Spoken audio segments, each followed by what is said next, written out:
Thanks, Bill. You know, I was thinking about what I was going to say today, and in short order, you know, I started thinking about the sequence events that, you know, Papernak and Hall were running a piece of machinery in the mine, broke through a wall. Hall makes a call to the other 9 miners that are in another seam, and so that they can get out of the mine.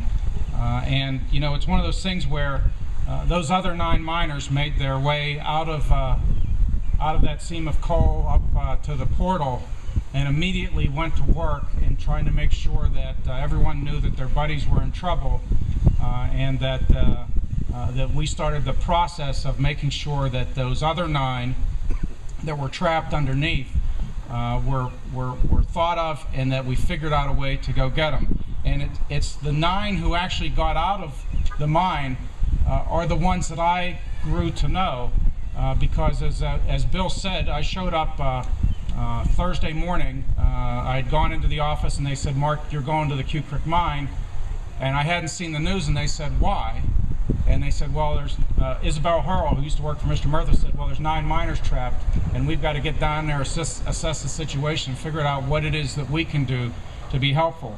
So I was going through some old news clips, and I came across the names of Wendell Horner, Doug Kuster, Larry Somerville Sr., Ron Shad, Joe Kostick, Frank Stewart, Barrett Carlson, and the 2 guys I got to know real well, Dave Petrie and his son Ryan, because Ryan actually dropped a wrench on my head when I was helping move pipe along, and that's when we decided that I probably should have a hard hat on and put some coveralls on, because I'd already ruined the suit I was in.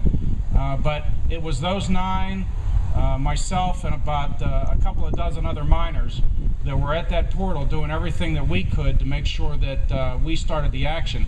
But when you think about the miracles that happened that day, those 9 that were able to escape, the 9 that were trapped but were able to find a place where they could be safe for a short time, for the miracle of Joe Spafoni and the engineers that were able to determine where those miners would be, knowing that they were skilled miners and knowing that they would go to the highest point or a pocket where they could be safe, and being able to pinpoint that. And something I learned yesterday, using not only just GPS but Lockheed Martin satellite GPS to hone it down and find that spot, which is an interesting point that, you know, unless you know this side of the story, you don't know everything that took place. I'm at the portal pumping water, doing that kind of stuff, and then all the activity that was going on here is just miracle after miracle after miracle.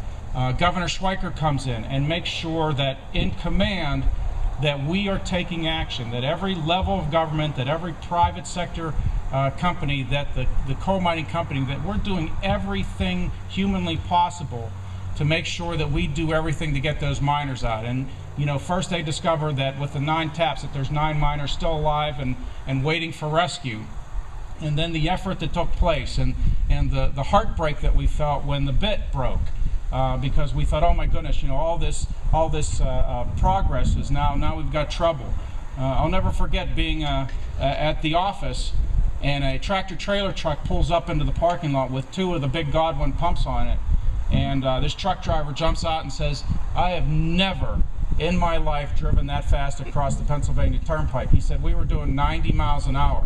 And that's actually, you know, well, then of course his young son jumped out the other side, and I almost had a heart attack thinking, oh my goodness, this guy's got his son with him. But he had a police cruiser in front and a police cruiser in the back, and that's the leadership of Governor Schweiker, making sure that we weren't wasting one moment of time, because we had no idea how much time we had, how much time those miners had, and making sure that every piece of equipment, everything that we needed, every level of government was pitching in to save those miners. So for me, at the end of that first day, I had arrived about 7:30, 8 o'clock in the morning. About 3 o'clock that following morning, I headed home to take a shower, get an hour nap, to head back. But I had let Mr. Murtha's Chief of Staff, John Huggia, know that I wasn't coming into work the next day, because I had to be here. I didn't have a choice. I was compelled to be here because we were all part of something. We were all part of what makes this nation great, pulling together and making sure that we're helping each other and pulling each other along.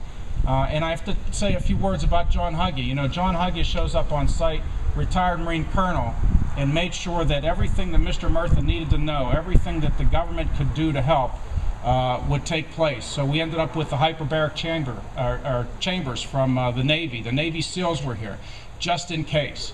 We made sure, John Huggie made sure, Jack Murtha made sure, but under the command of Governor Schweiker, we made sure that every piece of equipment, everything that could be done was brought to bear.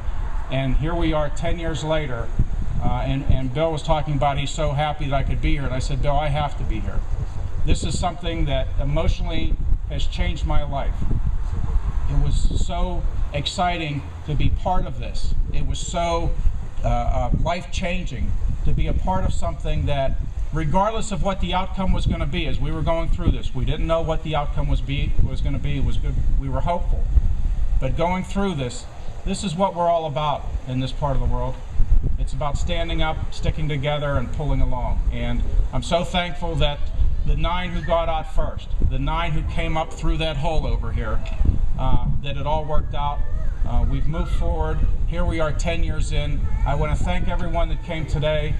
This is really an event that's more about emotion than it is about anything else. So I thank you for being here. And one quick word is that, you know, I mentioned about being compelled to be here. Well, that's what happened with Bill and Lori Arnold, is that they're compelled to carry this story forward and keep telling this story because of the inspiration that it can give to all of us. And I talk about the miracles that happened during that rescue. Well, it's a miracle that it happened here because Bill and Lori Arnold have taken this and carried the water, carried it forward to make sure that we don't ever forget what happened here. So I thank heavens, I thank God for all the miracles that took place before and the miracles that have carried on since then. And thank you to Bill and Lori for what you're doing, because this is too important to forget. Thank you.